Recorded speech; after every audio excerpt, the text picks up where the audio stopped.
를 먼저 하고 그 다음에 3부 예배가 한국 예배인데 일본 예배를 하고 나면 3부 한국 예배 올라가면요 날아갈 것 같아요. 외국어로 설교한다는 것이 얼마나 힘든지요. 그래서 한국말로 설교하게 되면 막 날아갈 것 같은데 아니 내 말로 내 조국말로 설교하는데 무슨 말을 못하겠는가. 막 날아갈 기분이에요. 오늘 그래서 여러분에게 한국말로 설교해서 너무 기쁩니다. 그래서 여러분에게 방언으로 기도를 먼저 했어요. 여러분에게는 방언이죠, 일본어가. 여러분 노래 참 좋아하시죠? 한국 분들 노래 좋아하십니다. 노래는 사람의 마음을 이렇게 흔들 수 있는 힘이 있어요, 그렇죠? 그래서 우리가 괴로울 때 이 괴로운 마음을 달래기 위해서 노래를 합니다. 또 외로울 때 우리 마음을 이렇게 만져주는 것이 또 노래이기도 합니다. 그래서 그런지 일본 사람, 한국 사람, 중국 사람 막론하고 이 동양계통의 사람들은 가라오케를 굉장히 좋아하는 것 같아요. 그런데 제 경험상 서양 사람은 안 그렇습니다, 여러분. 서양 사람도 가라오케 좋아할 거 착각하지 마세요. 저도 처음엔 그런 줄 알고 대사 시절에 만찬을 한 다음에 여흥 시간이 있어서 한번 가라오케를 놓고 한번 외국 대사들이나 이렇게 이제 외국 서양 사람들을 이렇게 노래를 하게 했더니 아니 가수도 아닌 것이 무슨 마이크를 잡고 사람들 앞에서 노래를 하느냐고 전부 빼는 거예요. 저는 그래서 자기들이 높다고 생각해서 그런 줄 알았더니 그것이 아니고 문화가 유럽 사람들은 기독교 문화에 익숙해서 함께 찬양하는 교회에서 이렇게 찬양하는 것은 괜찮아요. 그런데 혼자서 노래하는 것은 가수나 하는 거지 좀 다릅니다. 어쨌든 동양 사람들 가라오케 얼마나 좋아하냐면 제가 북경에 근무할 때 보니까 중국 사람들은 점심시간에도 가라오케를 하면서 음식을 먹더라고요. 자, 이렇게 노래에는 유익이 있습니다. 자, 그렇지만 노래에는 두 가지 종류가 있죠. 첫째는 바로 우리가 세상 노래, 사람을 노래하고 우리의 경험을 노래하고 사람을 즐겁게 하기 위해서 하는 노래입니다. 이런 노래는 조금 전에 말씀드린 약간의 유익은 있어요. 그러나 이 노래의 가사를 잘 들어보면 이 안에는 인간의 죄성, 깊은 죄성과 인간의 욕망이 그대로 들어가 있고 인간의 한계를 드러내게 됩니다. 예를 들어볼까요? 우리 노래 가사 많죠. 사랑해선 안 될 사람을 사랑하는 죄이라서. 사랑해선 안 될 사람 누구예요? 형부, 남의 남편, 처제, 남의 부인 많아요. 근데 그거를 왜 사랑해서는 안 될 사람을 왜 사랑하냐 말이에요. 죄인 줄 알면서 사랑한다는 것이죠. 인간의 죄성, 그러나 인간의 욕망 그대로 드러나게 됩니다. 그렇기 때문에 세상 노래를 하게 되면 위로받기 위해서 노래하죠. 그죠? 괴롭거나 슬플거나 외로울 때 노래를 합니다. 한 장 걸치고 흥얼흥얼 대보지만 결과는 어떻습니까? 더 슬퍼지고 더 외로워지고 더 괴롭습니다. 이것이 세상 노래의 한계예요. 자, 또 하나의 노래가 있습니다. 하나님을 노래하는 것입니다. 하나님을 높여드리는 것입니다. 하나님의 영광을 찬양하는 찬양이죠. 자, 세상 노래는 우리에게 감동을 줄 수 있어요. 좋은 노래를 들으면 감동하죠. 그러나 우리에게 은혜를 줄 수는 없습니다. 하나님을 찬양하면 하나님을 찬양하는 이 노래, 찬양은 우리에게 은혜를 주기 때문에 그렇기 때문에 잠자고 있는 영혼을 깨웁니다. 하나님을 만나게 해줍니다. 그리고 절망하고 있는 영혼에게 우리는 찬양하는 가운데 새 힘을 얻게 되는 것이 할렐루야. 감사하지요. 자, 그런데 저와 여러분 우리 크리스찬 성도들은 가라오케도 할 수 있고 유행가도 할 수 있고 팝송도 할 수 있고 찬양도 할 수 있습니다. 자, 그런데 성도는 왜 오늘 본 제목이 늘 찬송하는 삶을 살아야 하는가? 왜 날마다 찬송해야 하는가? 그것은 여러분 잘 아시는 대로 오늘 여기 이 본문에 안 올렸습니다. 이사야 43장 27절에 보면 뭡니까? 하나님이 저희를 지으신 목적이 저희로부터 찬양받기 위해 지으셨기 때문에. 할렐루야. 그래서 찬양해야 되는 거예요. 그런데 문제는 뭡니까? 오늘날 성도들의 문제는 찬양을 소홀히 한다는 것이죠. 그것은 무슨 얘기냐면 주일날 이렇게 예배 볼 때는 손 들고 열심히 찬양 잘해요. 근데 평소에 삶 가운데 삶의 현장에서 하나님은 찬양받기 위해서 우리를 지으셨다고 그랬는데 실제로 여러분들 별로 찬양 안 합니다. 눈을 뜨면 저절로 찬양이 나와야 돼요. 정말 성령 충만한 성도는 길을 가다가도 그냥 찬양이 나옵니다. 무심코 있을 때 찬양이 나오는 것입니다. 마음은 괴로워 힘든데도 찬양이 나오는 것입니다. 저는 평택 온누리 교회 성도 여러분 그렇게 되길 주의를 축원합니다. 자, 그래서 이렇게 문제가 있다는 얘기를 먼저 드리는데, 자, 오늘 본문을 보게 되면요. 오늘 본문이 뭡니까? 지금 모세의 노래입니다. 홍해 앞에서 하나님께서 홍해를 갈라서 길을 내주시고 이스라엘 백성이 길을 건넜더니 애굽 백성이 쫓아올 때 애굽 군대를 물에 수장시킨 그 하나님을 지금 높이 찬양하는 장면입니다. 자, 그래서 오늘 본문을 통해서 여러분 우리가 늘 찬송하는 삶, 기적이 나타났을 때뿐만 아니라 날마다 찬송하는 삶을 살기 위해서는 무엇이 필요할까? 묵상해보는 시간을 갖기로 하겠어요. 그리고 이 찬양을 하면 우리 삶에 구체적으로 어떤 능력이 나타나는가, 왜 유익한가? 유익하니까 찬양하라고 그러는 거죠. 그래서 오늘 본문을 통해서 알아보기로 하겠습니다. 먼저 1절, 2절을 다시 한번 읽겠습니다. 1절, 2절 시작. 그때 모세와 이스라엘 백성들은 이 노래를 여호와께 불렀습니다. 내가 여호와께 노래할 것입니다. 이는 주께서 크게 높이심을 받으셨기 때문입니다. 말과 말 탄 자들을 모두 바닷속에 던지셨습니다. 여호와께서는 내 힘이시며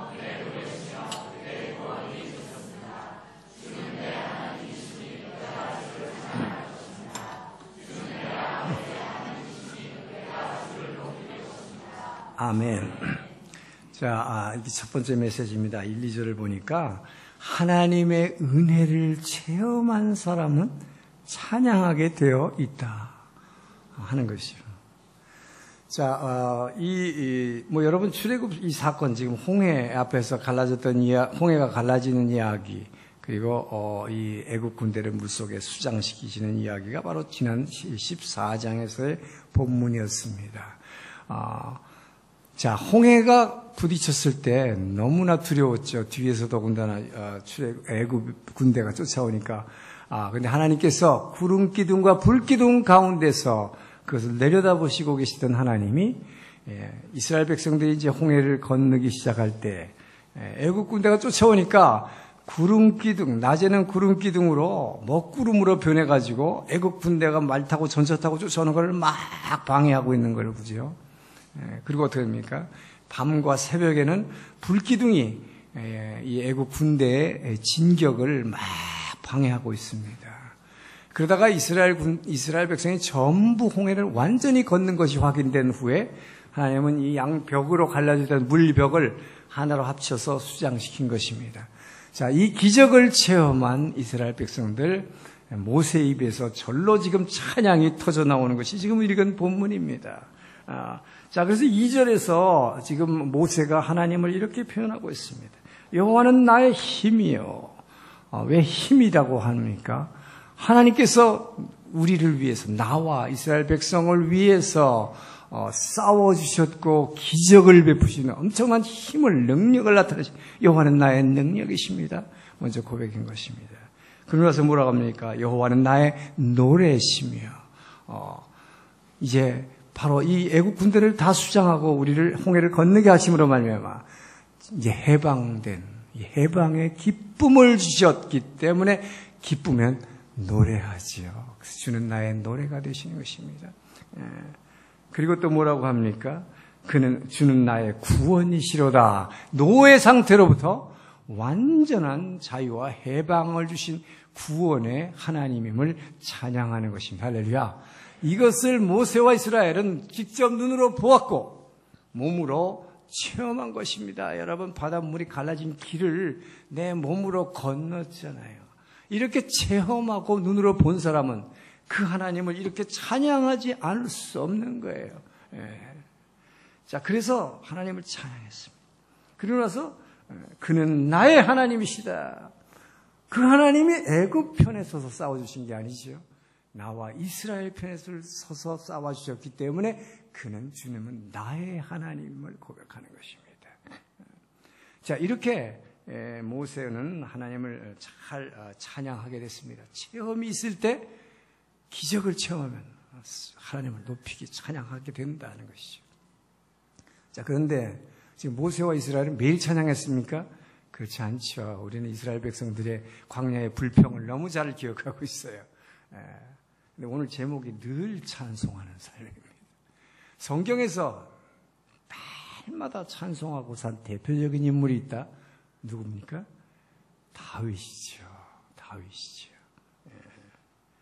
자, 다윗은 왜 이렇게 찬양을 많이 했습니까? 왜 눈만 뜨면 찬양했을까요? 그는 늘 기적을 체험하고 살았고 늘 그 하나님이 나를 보호해 주시고 나를 먹여주시고 나를 바른 길로 인도해 주시는 분을 늘 은혜를 체험하니까 날마다 체험하니까 찬양하지 않을 수 없었다 하는 것입니다. 은혜를 체험한다는 게 얼마나 중요한지 모르죠. 13년 동안 사울 왕에게 쫓기면서 늘 아침에 이 광야의 동굴이랑 굴 속을 숨어 다녔으니까 13년 동안을. 그리고 블레셋의 망명도 해봤고 온갖 도망갈 때라고는 다 도망가서 늘 숨어만 살았어요. 그러니까 아침에 눈만 뜨면 어떻게 될까요? 오늘도 내 목이 붙어있네. 은혜지요. 이 은혜를 체험하면 찬양하지 않을 수 없다. 할렐루야. 날마다 은혜를 체험하는 게 얼마나 중요한가 하는 거예요. 다윗은 이 은혜를 물론 체험도 했지만 중요한 것은 날마다 다윗은 자신과의 관계, 나와의 관계에 있어서 하나님은 누구신가? 이거를 늘 생각하고 있었던 것입니다. 눈 뜨면서 생각했고, 걸으면서 생각했고, 밥 먹을 때도 생각했고, 나와의 관계에서 하나님은 누구신가? 대표적인 찬양이 시편 23편이에요. 여호와는 나의 목자이십니다. 그렇기 때문에 내게 부족한 게 한 가지도 없습니다. 이 고백을 하는 것입니다. 그러니까 이것은 뭐예요? 하나님은 누구신가? 나하고 관계있어. 마치 목자가 목숨을 걸고 양들을 다 이 광야 가운데 인도하듯이 늘 케어해 주시는 분, 먹여주시는 분, 생명을 지켜주시는 분, 사자와 곰들의 공격으로부터 지켜주시는 분, 이것을 고백하게 된 거예요. 자, 평택 온누리교회 성도 여러분, 여러분들에게 있어 자신과의 관계에서 하나님은 어떤 분이십니까? 여러분, 이것을 늘 묵상하기를 주님 축원합니다. 나와의 관계에서 하나님은 어떤 분인가? 다윗이 고백한 그 하나님, 목자가 양을 다 먹여주고 인도하고 지켜주듯이 그렇게 날마다 나의 삶을 인도하신 하나님인가? 그것을 생각할 때마다 가슴이 뭉클해지면서 그냥 찬양하게 되는 거예요. 찬양하지 않을 수 없는 거예요. 저는 평택 온누리교회 여러분 전부 그렇게 되길 주의를 축원합니다. 그런데 그렇게 잘 안 된다. 나는 아무리 좀 생각해도 잘 안 된다. 그런데 여러분 생각을 해보세요. 그래서 왜 나는 매일 찬양을 못하는가? 오늘 물목사 설교를 듣고 나니까 내 인생 여정에서 하나님까지 지금까지 내게 주신 큰 은혜와 또 어떨 때는 기적을 체험한 분도 있을 거예요. 그리고 하나님 때문에 감격했던 일이 분명히 있을 것입니다. 여러분 그것을 기억해 내기를 주의 이름으로 축원합니다. 근데 기억이 잘 안 납니다. 그래서 찬양이 잘 안 됩니다. 그런 분 있을 거예요. 그런 분은요 방언으로 기도하기를 축원합니다. 저는요 새벽마다 제 새벽형 크리스찬의 저자잖아요. 새벽을 깨워요. 저희 오사카 온누리교회 새벽기도에 평균 50명이 참석합니다. 그중에 한 번도 안 빠지고 매일 나오는 일본 성도가 12명 있어요. 새벽에 기도하다 보면요 저는 까맣게 잊어버렸던 옛날에 하나님이 내게 주셨던 은혜, 너무나 다 잊어버렸던 은혜인데 그것을 기억나게 해요. 왜 이 기억을 나게 하신가? 저는 제 의식 가운데 이미 완전히 잊어버린 것입니다. 그런데 그 기억을 떠오르게 함으로써 제 가슴속 깊은 곳으로부터 이 감사의 찬송이 나오기 시작하는 것입니다. 그래서 방언을 기도하다가 갑자기 두 손을 들고 찬양하기 시작합니다. 할렐루야. 여러분, 매일 기도하면요, 이런 재미가 있어요. 그러니까 매일 나오지. 여러분, 매일 기도하는데 아무 감흥이 없으니까, 이건 뭐 새벽 기도 특세 40일, 이거 어떻게 채우지?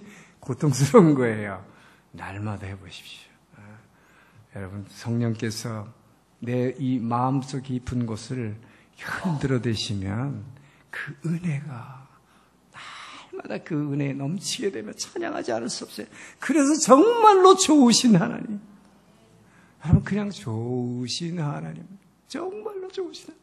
정말 내게서 좋으신 하나님. 찬양하게 되는 거예요. 그런데요, 혹시 이제 여러분들 중에 그런 분들 계실 거예요. 그런데요, 저도 옛날엔 그랬거든요. 옛날에는 생각만 해도 감사하고, 그래서 막 어메이징 그레이스가 막 나오고, 그랬는데, 요즘 들어가지고는 웬일인지, 최근 몇 년간은 계속해서 좋지 않은 일만 일어나요. 계속 아마 걱정거리만 생겨나요. 그래서 짜증나거든요. 그래서 저는 도저히 찬양할 무드가 안 나요. 어떡합니까? 그런 분들 계실 거예요. 그렇지만요, 그런 분들에게도, 여러분들이 누구든지 가지고 있는, 인간이라면 가지고 있는 세 가지 은혜가 있습니다. 특별히 성도에게 있어서는. 그 세 가지 은혜가 뭘 거예요? 그것만 생각하면 찬양이 나오게 되어 있어요. 첫 번째, 무엇보다도 내가 아무리 지금 힘들고 별 볼 일 없는 인간이라고 생각할지라도 지금 이 순간, 이 세상 가운데 여러분 존재하고 있잖아요. 이렇게, 지금 이렇게 예배하고 있잖아요. 내가 이렇게 존재하고 있다는 거. 이게 뭡니까? 나를 지으신 이가 하나님. 하나님이 나를 지으셨구나. 감사한 것이죠. 또 뭡니까? 그리고 다른 무엇보다도 나를 죄 가운데서 구원하셔서 하나님의 자녀 삼으셨다는 은혜. 나를 자녀로 부르신 이도 하나님. 그리고 뭡니까? 저와 여러분을, 여러분의 가족과 여러분의 주변의 사람들을 또 구원하라고 우리의 가족 가운데로, 우리 이 직장 가운데로, 특별히 여기 평택이라는 지역으로 나를 보내신 이도 하나님. 할렐루야. 나의 모든 것이 하나님의 은혜로다. 이 김영미 권사님이 러브소나타 때마다 이 노래를 부르세요. 많은 일본 분들이 감동합니다. 왜요? 누구든지 이 세 가지만 생각하면 찬양하지 않을 수 없어요. 이 은혜만큼은 누구나 가지고 있기 때문이죠. 자, 제가 오늘 여러분이 날마다 찬양할 수 있는 여러 가지 지금 팁을 드리고 있습니다. 그래도 저는 찬양이 안 나옵니다. 마지막 방법 하나 있습니다. 뭘까요? 기도하는 거예요. 근데 어떻게 기도하느냐? 찬양의 영으로 기름 부어 주시옵소서. 여러분, 찬양의 영의 기름 부음을 간구하기를 주 이름 축원합니다. 여러분, 찬양의 영이 성령께서 찬양의 영으로 기름이 이렇게 부어지며, 기름 부음은 아론처럼 머리 위에 진짜 기름 붓는 거예요. 성령이 기름 부음, 찬양의 영이 기름 부으면요, 눈에 보이는 상황은 정말 비참하고 고통스러워요.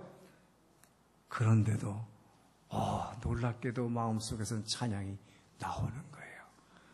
지금 내가 직장이 없어가지고 요즘 죽을 지경인데 인터뷰에 1년 동안 계속 떨어졌는데도 찬양이 나오는 거예요. 할렐루야. 암이 낫지 않는 거예요. 항암 치료가 잘 안 들어요. 그럼에도 불구하고 찬양이 나온다. 할렐루야. 지금 이 시간 평택 온누리교회 성도 모든 한 사람 한 사람 위에 성령께서 찬양의 영으로 기름 부어질지어다. 아멘. 자, 우리 3절에서 6절의 말씀을 읽습니다. 3절에서 6절 시작. 여호와는 용사신 여호와가 주의 이름입니다.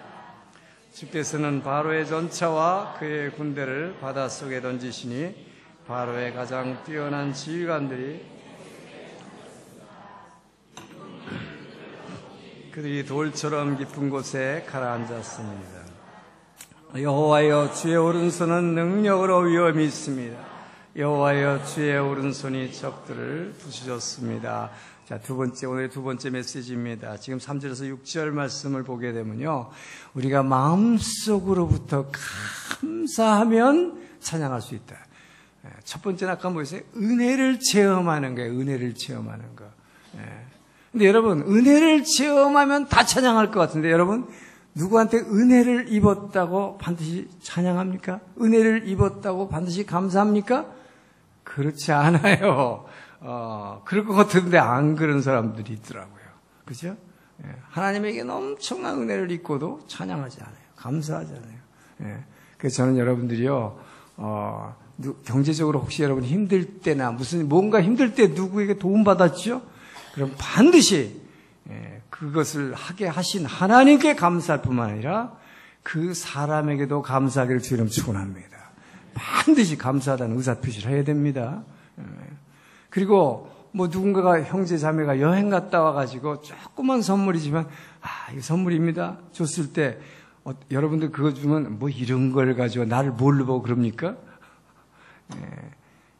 여러분, 작은 선물이라도 줬다는 건 뭘 얘기해요? 그 사람이 그 여행 중에서도 그 정신없는 상황에서 나를 기억했다는 거. 할렐루야. 감사한 거예요. 정말 감사한 거예요. 이제부터 여러분, 지금까지 안 했어도 감사하다고 정말 여러 번 얘기하길 주님 축원합니다. 여러분, 아이들이 막 조르죠. 이거 사달라고. 계속 졸라요. 그럼 여러분 뭐라 그래요? 얘야, 그래, 노래를 불러라, 노래를 불러. 그렇죠. 그 얘기 뭐예요? 노래를 불러란 말이 뭐죠? 똑같은 말을 계속 반복하라. 감사하다는 말은요, 노래를 불러야 되는 거예요. 그래서 이게 뭐예요? 늘 찬송하는 삶이 돼요. 그래야, 여러분, 정말 감사의 표시를 늘 하면요, 노래를 부르는 거예요. 이것을 하나님께 감사하면 찬양이 되는 거예요. 할렐루야. 우리는 이렇게 하나님께 이렇게 찬양하는 그런 습관을 가지고 주를 축원합니다. 자, 그런데요, 늘 찬양하려면 좋은 일이 생겨나요. 어떤 일이라든지 좋은 일이 하니까 생겼다. 그럴 때는 이것이 내가 노력해서 한 것일지라도 이것이 하나님이 축복해 주신 것이다. 하나님의 은혜입니다. 여러분, 그것을 하나님의 은혜로 돌릴 때 찬양할 수 있겠죠. 그러면 늘 찬양할 수 있을 거예요. 그래서 여러분, 이 찬양곡 중에서 옛날에 이 찬송가 보면 뭐겠습니까? 내게 주신 복을 헤어보아라 라는 찬양이 있습니다. 내게 없는 것 세보니까 여러분 짜증나죠. 왜 쟤는 있는데 나한테는 없어? 그러니까 짜증나고 고민되죠. 왜 하나님 나한테는 안 주십니까? 근데 뭐예요? 내게 없는 것 세지 말고 이미 내게 주신 은혜, 내게 주신 축복이 너무 많은 거예요. 아까 우리 박 목사님도 말씀하셨잖아요. 복 달라, 복 달라. 이미 다 줬다 그러신다고. 이미 주신 복은 분명히 있는 것입니다.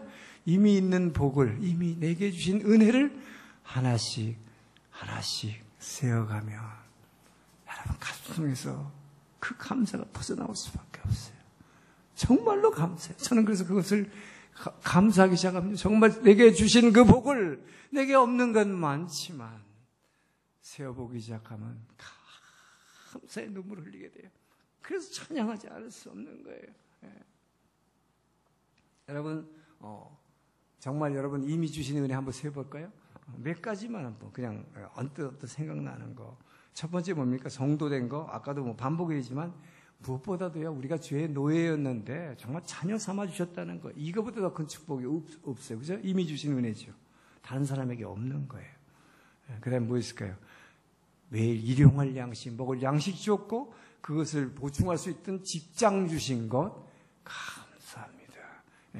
그리고 뭐예요? 나 사랑하는 자녀들과 가족 주신 것 감사합니다. 내게 가족이 있다는 거 이미 주신 은혜 얼마나 감사해요. 그리고 건강 주신 것. 여러분들 그럴 속으로 나는 뭐 어디도 아프고 어디도 다 아파요, 여러분. 동양 사람, 서양 사람, 늙은 사람, 젊은 사람 다 아파요. 어딘간 다 아파. 그냥 사는 거예요. 그냥 사십시오.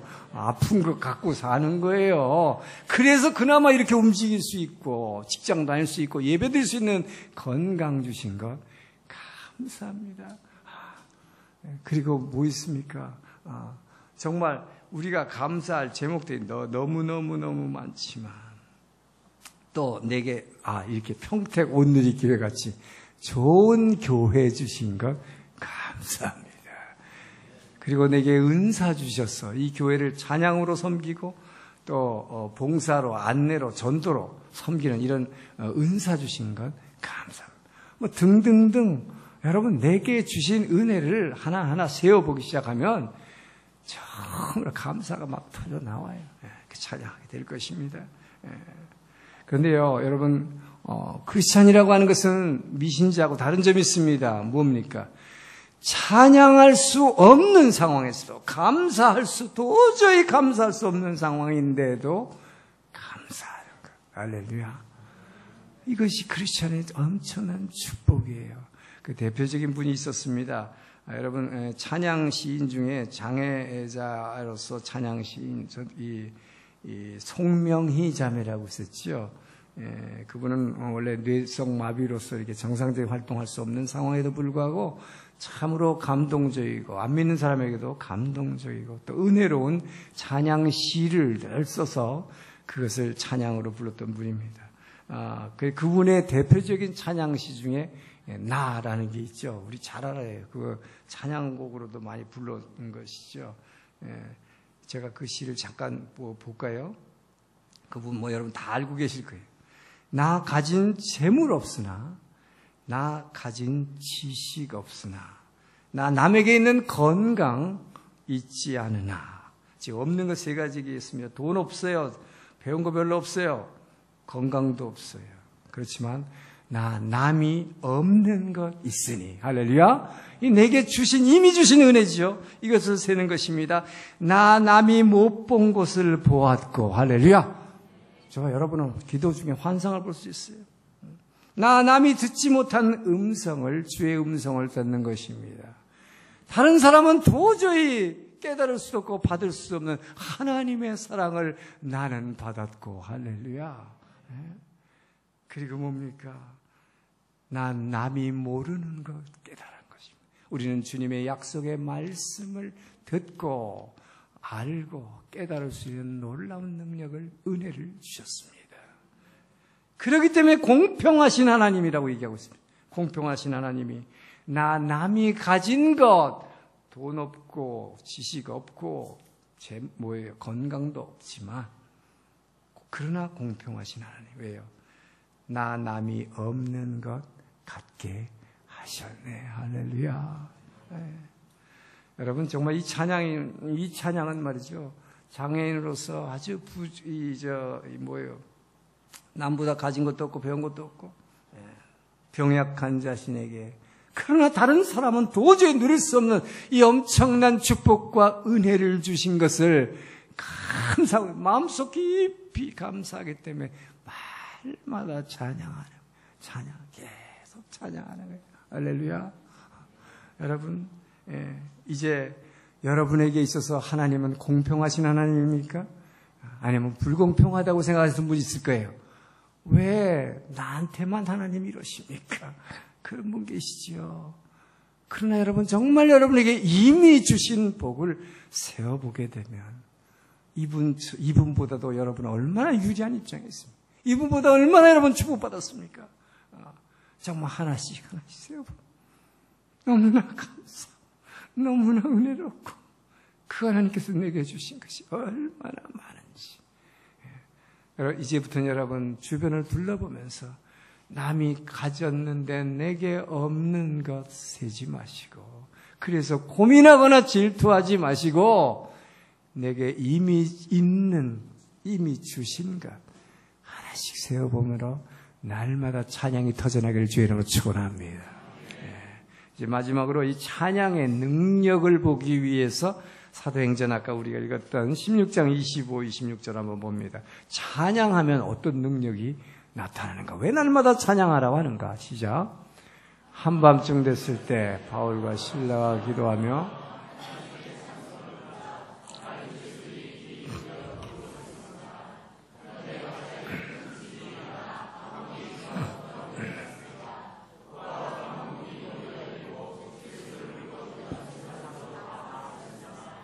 찬양에는 능력이 있습니다. 찬양하면 여러분에게 삶에 능력이 나타난다는 것입니다. 여러분, 바울과 실라가 2차 전도 여행 때 유럽 선교지인 최초의 선교지 빌립보로 건너갔어요. 그래서 복음을 전했다는 이유로 감옥에 갇혔죠. 여러분, 좋은 일 했는데 감옥에 갇히면 억울하죠. 불평할 수 있어요. 근데 바울과 실라는 불평하지 않았어요. 이렇게 복음을 전할 수 있다는 거, 유럽에 처음 와서 내 입술 통해서 복음 전했어요. 감사해서 찬양했어요. 그랬더니 지금 어떻게 됐다는 것입니까? 지진이 일어났어요. 여러분이 찬양하면 지진이 일어날 거 믿으시기 바랍니다. 일본에만 지진이 있는 거 아니에요. 여러분 찬양하면 지진이 일어나요. 나를 묶고 있던 사슬이 풀려질 걸 믿으시기 바랍니다. 놀라운 축복이에요. 믿는 자에게 내 믿음대로 될지어다. 지진이 나는 거예요. 묶였던 게 풀어지는 거예요. 여러분 잘 아시는 미국의 이 18세기, 9세기에 걸친 유명한 부흥사 무디 목사님, 그분을 따라다니면서 늘 찬양했던 찬양 리더던 쉔키라는 분이 있습니다. 그 쉔키라는 분이 이 여객선을 타고 이제 쭉 여행을 하게 됐어요. 혼자 참 사역을 좀 쉬면서 한 일주일간 쉬려고 이렇게 여행을 배를 탔어요. 근데 이분이 신문에 당시에도 막 사진이 많이 났기 때문에, 워낙 은혜로운 찬양을 많이 했기 때문에 신문을 보고 이 얼굴을 기억한 승객들 중에 일부가 막 쫓아와서, 쉔키 선생님 아니세요? 그 작곡하신 그 유명한 그 찬양 좀 불러주세요. 그랬어요. 그게 뭡니까? 선한 목자 되신 주. 그랬더니 이 배에 사람들 많은데 제가 어떻게 노래를 합니까? 그럴 수 있죠. 근데 막 보채니까 선한 목자 되신 주로 참 멋있는 음성으로 찬양을 했습니다. 그랬더니 그 찬양을 듣던 다른 승객들, 어디 저 갑판에 있던 한 승객이 막 쉔키라는 분한테 다가왔습니다. 그래서 이렇게 얘기했습니다. 쉔키 선생님이군요. 쉔키 선생님, 혹시 남북전쟁 때 북군으로 참전한 일 없습니까? 있는데요. 실은 저는 그 당시 남군으로 참전을 했습니다. 근데 저는 그때 전쟁터에서 당신을 봤습니다. 그날은 아주 밤이었는데 보름달이 휘영청 뜬 밝은 밤이었습니다. 당신은 푸른색의 북군 유니폼을 입고 있었습니다. 근데 달이 밝았기 때문에 당신은 내 사정거리 안에 들어와 있었습니다. 내가 당신이 향해서 방아쇠를 막 당기려고 하는 순간 당신이 갑자기 노래를 부르기 시작했습니다. 그래서 깜짝 놀라서 무슨 노래를 부르나 봤더니 바로 지금 부른 선한 목자 되신 주를 찬양하고 있었습니다. 그런데 마침 또 이 찬양이, 우리 어머니가, 돌아가신 어머니가 평소에 너무나 매일처럼 저에게 불러주셨던 찬양이 선한 목자 되신 주였습니다. 저는 이 찬양을 듣는 순간 막 온몸이 떨렸습니다. 지금 전쟁 중이기 때문에 내가 써야 되지만, 나와 함께 저렇게 예수님을 믿고 하나님을 찬양하고 있는 저 사람을 나는 도저히 쏠 수가 없다. 그 말을 마치는 순간 이 쉔키가 이분을 껴놨다고 그래요. 그래서 정말 내가 부른 찬양이 내 목숨을 지켜주셨구나. 할렐루야. 함께 찬양한 거예요. 여러분, 찬양하면 기적이 일어날 것을 믿으시기 바랍니다. 쉔키가 찬양을 불렀더니 자기의 목숨을 건졌어요. 다윗이 찬양했더니 사울 왕을 괴롭히는 악한 영이 떠나고 평강이 찾아왔습니다. 찬양의 능력이에요, 여러분. 여러분 뭔가에 막 이게 시달리고 있을 때 찬양하십시오. 악한 영은 떠나고 천사가 수종들기 시작하니라. 할렐루야. 그래서 날마다 찬양하는 사람이 축복이 있는 거예요, 여러분. 기적이 일어나고 여러분이 목숨이 위태로운데 목숨이 살아나고 이렇게 놀라운 일이 있는 거예요. 여러분이 그래서 만약에 찬양하면 여러분이 눌려있고 괴롭던 그 영혼이 바로 새로운 새 힘을 얻게 되고, 여러분 새로운 희망을 갖게 되고 새 용기를 얻게 될 것입니다. 할렐루야. 이 찬양의 능력이에요. 왜 그럴까요? 우리가 하나님의 은혜에 감사하면서 찬양하면 그 예수의 영이, 성령이 여러분의 마음을 흔들기 때문인 것입니다. 그때 능력이 나타나는 것입니다. 자, 이렇게 찬양에는 영혼을 살릴 뿐만 아니라 또 생명을 구원할 뿐만 아니라 영혼을 새롭게 변화시키는 능력이 있습니다. 그리고 여러분이 힘들고 지쳐있는 이 어려운 상황을 돌파하는 능력이 있음을 믿으시기 바랍니다. 이제부터는 여러분에게 임해 주신 은혜, 그것을 세워가면서 날마다 감사하며 찬양함으로 여러분의 삶이 날마다 승리한 삶이 되기를 주의 이름으로 축원합니다. 기도하겠습니다.